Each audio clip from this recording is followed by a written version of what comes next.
నమస్తే, welcome to our channel. నేను మెస్సిరి. Social మీడియాలో అయితే ఒక వీడియో అయితే హల్చల్ అవుతుంది. ఏంటంటే ఏపీ ముఖ్యమంత్రి జగన్మోహన్ రెడ్డి గారి పైన మొన్న చూస్తున్నట్టయితే ఫస్ట్ టైం చూస్తున్నట్టయితే చెప్పుతో దాడి జరగడం చూసాం. ఆ తర్వాత గులకరాయితో దాడి చేయడం చూసాం. అండ్ ఇప్పుడు సోషల్ మీడియాలో వైరల్ అవుతున్న వీడియో ఏంటంటే జగన్మోహన్ రెడ్డి గారి పైన కోడిగుడ్ల దాడి జరిగిందని చెప్పేసి సోషల్ మీడియాలో అయితే ఒక వీడియో వైరల్ అవుతుంది. సో దీనికి సంబంధించి మనకి వివరించడానికి మనతో పాటు ఉన్నారు ప్రముఖ సీనియర్ జర్నలిస్ట్ డివిఎస్ గారు. నమస్కారం సార్. నమస్తే సార్. ఇప్పుడు చూస్తుంటే సోషల్ మీడియాలో ఒక వీడియో అయితే వైరల్ అవుతుంది. ఏంటంటే మొన్న వరకు చూస్తుంటే ఒకసారి చెప్పుతో దాడి చేసిన విషయం చూసాము, మొన్న గులకరాయితో చూసాం. అండ్ ఈ రోజు అవుతున్న వీడియో ఏంటంటే కోడిగుడ్లతో దాడి జరిగింది జగన్మోహన్ రెడ్డి గారి పైన అని చెప్పేసి ఆ వీడియో ఒకటి అయితే సోషల్ మీడియాలో వైరల్ అవుతుంది. అసలు ఇది ఎందుకు ఇలాంటి దాడులు జరుగుతున్నాయని అనుకోవాల్సి అసలు జనరల్గా గౌతమ్ సవాంగ్ భాషలో చెప్పాలంటే నిరసన తెలిపే హక్కు. పాత డీజీపీ చంద్రబాబు పైన రాళ్ల దాడి జరిపినప్పుడు నీకు తెలుసు 4 ఏళ్ల క్రితం ఏమన్నాడు, రాజ్యాంగ దినోత్సవం మొన్నే జరుపుకున్నాం కదా, మరి నిరసన తెలిపే హక్కు అన్నట్టుగా మాట్లాడిన దీంట్లో ఇప్పుడు ఇవన్నీ కూడా నిరసనలుగా చూడాలా, నిరసన తెలిపే హక్కు ప్రజలకు ఉందని చెప్పాలా? ఈ చెప్పు కానీ గులకరాయి కానీ ఇప్పుడు ఈ కోడిగుడ్డు కానీ ఈ దాడులు చూస్తుంటే జగన్మోహన్ రెడ్డి బాధితులు ఎంత పెరిగారు. ఆయన పరిపాలనలో వీళ్ళంతా బాధితుల. అనేక వర్గాలు ఇవాళ జగన్మోహన్ రెడ్డి పరిపాలనలో ఈ 5 ఏళ్లలో ఇబ్బంది పడిన పరిస్థితుల్లో మాజీ ముఖ్యమంత్రి చంద్రబాబు కూడా అనేక సందర్భాల్లో అంటూ మనం విన్నాం. ఏమని, జగన్ పాలనలో బాధితుడు కానీ వర్గం కానీ బాధితుడు కానీ వ్యక్తి కానీ బాధితుడు కానీ కుటుంబం కానీ ఉన్నాయా అని అడుగుతాడు.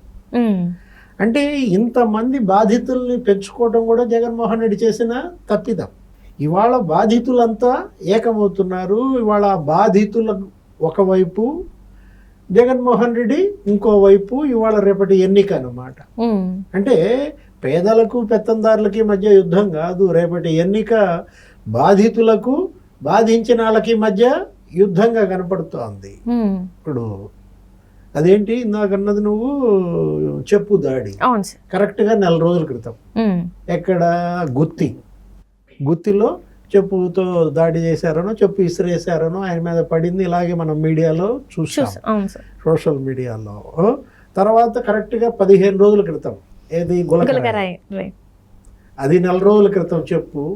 15 రోజుల క్రితం గులకరాయి, విజయవాడ సింగ్ నగరు ఆ రాయి కనపడలా. స్టిక్కర్ కూడా తీసేసినట్టున్నారు.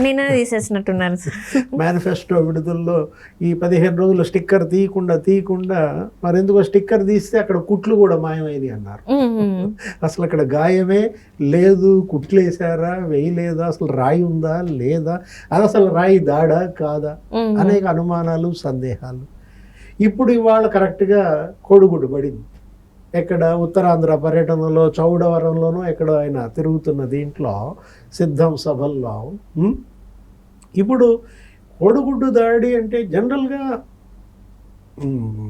పాలకులు ఎవరికైనా సరే మనం వెళ్తున్నప్పుడు ఇలా జరుగుతూ ఉంటాయి. ఆయా పార్టీలలో నిరసనలు చెప్తున్నప్పుడు రాయి దాడి పడుతుంది, కోడిగుడ్ల దాడి. గతంలో కూడా చిరంజీవి మీద కూడా కోడిగుడ్ల దాడి జరిగింది, ఎప్పుడు 2009లో. అంటే ఏంటంటే ఆకతాయిలు ఉంటారు, వాళ్ళు ఇసిరి ఉండొచ్చు, లేదు బాధితులు ఉంటారు, బాధితులు నిరసన తెలిపి ఉండొచ్చు. మనం చూసినట్లయితే రేపు ఇంకా ఎన్ని రోజులు ఉంది గడువు, ఇంకా ఎలక్షన్కి కరెక్ట్గా 15 రోజులు 14 రోజులు. ఈ 14 రోజుల్లో మరి ఏం జరగబోతోంది? జనంలో అనుమానాలు సందేహాలు. సజావుగా ఎన్నిక జరుగుద్దా? వీల్ చైర్లో జగన్మోహన్ రెడ్డి ప్రత్యక్షం అవుతాడా? అంటే 15 రోజుల కోటి జరుగుతూ వచ్చింది. 4 రోజుల క్రితం చెప్పు దాడి, 15 రోజుల క్రితం రాయి దాడి, ఇవాళ కోడిగుడ్డు దాడి. ఇంకొన్నది 14 రోజులే కాబట్టి ఈ 14 రోజుల్లో వారానికి ఒకటి జరుగుద్దా? ఇంకా 2 ఎపిసోడ్లు ఉన్నాయా? అంటే ఇక్కడ చూస్తున్నట్టయితే సార్ నాకు ఒక డౌట్ వచ్చింది. ఏంటంటే ఇంతకుముందు నాన్నగారి చావుని యూజ్ చేసుకున్నారు, ఆ తర్వాత బాబాయ్ది యూజ్ చేసుకున్నారు, తర్వాత కోడికత్తి యూజ్ చేసుకున్నారు. అండ్ ఈసారి ఇవేవి కాదు అని చెప్పేసి తన మీద తానే ఇలాంటిది ఒక దాడి గట్టిగా చేయించుకుంటే మళ్ళీ ఒకసారి సానుభూతి ఓట్లు పడే అవకాశం ఉంటుందేమో అని చెప్పి ఇలాంటివన్నీ చేస్తున్నారు అంటారా? మరి ఇప్పుడు జగన్మోహన్ రెడ్డి ఏది చేసినా నమ్మే పరిస్థితి లేకుండా పోయింది.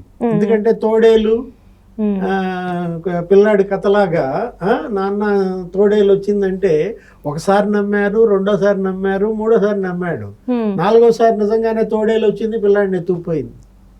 జగన్మోహన్ రెడ్డి పరిస్థితి అదే అవుతుందా? ఇప్పుడు ఇందాక మనం అనుకున్నాం ఇంకా 14 రోజుల్లో జగన్మోహన్ రెడ్డి ఇంకేమి గజకర్ణ గోకర్ణ టక్కు టమార విద్యలు ప్రదర్శించబోతున్నాడు. వీల్ చైర్లో జగన్మోహన్ రెడ్డి ప్రత్యక్షమవుతాడా? మనం చూసినట్లయితే మమతా బెనర్జీని ఎక్కువ ఫాలో అవుతున్నట్టుగా కనపడతారు పశ్చిమ బెంగాల్ ముఖ్యమంత్రి. ఎందుకంటే గతంలో ఆమెకి ఎవరైతే వ్యూహకర్తో ఈయనకి కూడా ఆయనే వ్యూహకర్త.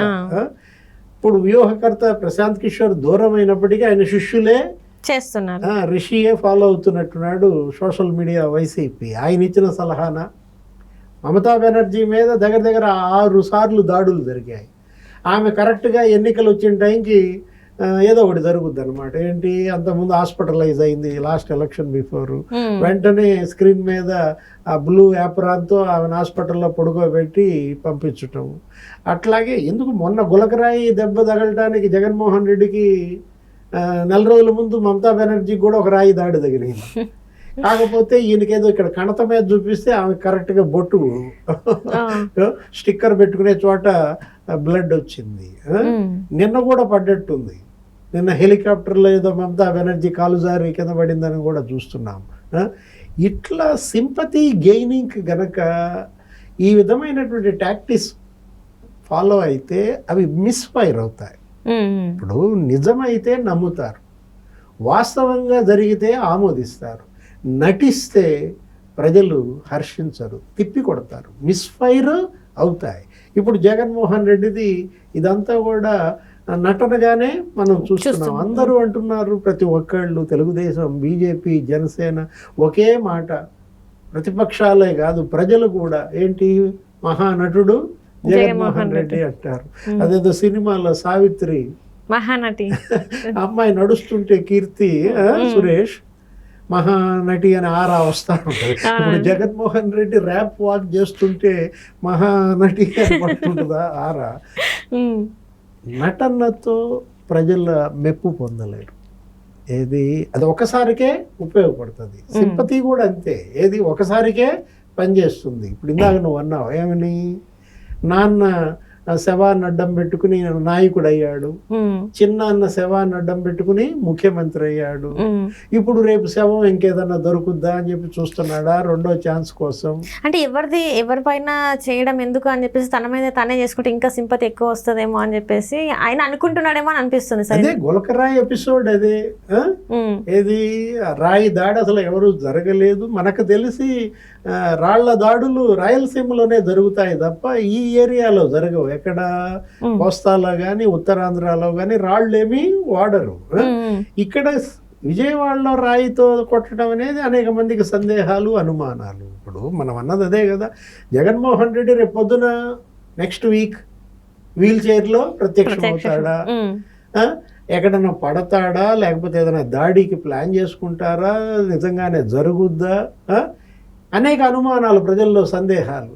ఏంటి, సింపతి కోసం ఇంతగా ఆరాటపడుతున్న పరిస్థితుల్లో రేపటి ఓటమి భయం కనపడతాం. ఏది ఆ చెప్పు అయినా, ఈ గులకరాయి అయినా, ఇవాళ కొడుగుడ్డైనా, రేపు ఒకవేళ వీల్ చైరే నిజమైనా, వీటన్నిటి వెనుక ఏం కనపడుతోంది, ఓటమి భయం కనపడుతోంది అన్నమాట. నువ్వు చేయాల్సింది చేయలేదు, నీకు అద్భుతమైన అవకాశం ప్రజలు ఇచ్చారు. కాళ్ళు గడ్డాలు పట్టుకుంటే ఒక ఛాన్స్ అంటే నిజంగా ఒక ఛాన్స్ ఇస్తే మరొకరైతే సక్సెస్ అయ్యేవాళ్ళు, ప్రజల గుండెల్లో నిలిచిపోయే పనులు చేసేవాళ్ళు. ఇతను ఏం చేశాడు, 5 ఏళ్ళు కుంభకర్ణుడిలాగా నిద్రపోయాడు, చివరిలో ఎన్నికల ముందు నిద్రలేచాడు. మా అన్నకన్నా కుంభకర్ణుడే నయం, ఆయన 6 నెలలు నిద్రపోతాడు, 6 నెలలు పనిచేస్తాడు. ఇతను కుంభకర్ణుడు కాదు, కుంభకర్ణుడి కన్నా గజకర్ణుడు అంటూ ఎవరంటున్నారు, సొంత చెల్లె చెప్తోంది. ఏమని, 4.5 ఏళ్ళు నిద్రపోయి పరదాల చాటున తాడేపల్లి ప్యాలెస్కే పరిమితమైన ఇతను జగన్మోహన్ రెడ్డి అసలు రాజశేఖర రెడ్డి వారసుడే కాదంటోంది. జనం మనిషి రాజశేఖర రెడ్డి, ధనం మనిషి జగన్మోహన్ రెడ్డి అని ఆమె చెప్తోంది. ఎవరు చెప్తున్నారు, చెల్లెళ్ళు. వాళ్ళ జగన్మోహన్ రెడ్డికి ప్రత్యర్థులు ఎవరు, తెలుగుదేశం, జనసేన, బీజేపీ కాదు, సొంత చెల్లెళ్ళే జగన్మోహన్ రెడ్డికి వాళ్ళ ప్రత్యర్థులుగా మారిన పరిస్థితుల్లో జగన్ క్రెడిబిలిటీ ఎవరెస్ట్ శిఖరంగా ఉన్నది కాస్త మరుగుజ్జు దాగి పడిపోయిందన్నమాట. ఇప్పుడు ఇవాళ అతను క్రెడిబిలిటీ క్రైసిస్లో పడ్డాడు. ఎవరు నమ్మే పరిస్థితి లేదు కాబట్టే మా నమ్మకం నువ్వే జగనన్న అని స్టిక్కర్లు అంటించారు. ఎవరు విశ్వసించే పరిస్థితి లేదు కాబట్టే మా విశ్వాసం నువ్వే జగనన్న అని ఇంకో ప్రోగ్రాం వదిలేరు. ఎన్ని ప్రోగ్రాములు వాడినా చేతులు కాలేక ఆకలి పట్టుకోవడం. Right sir, right. Thank you so much sir. నమస్తే.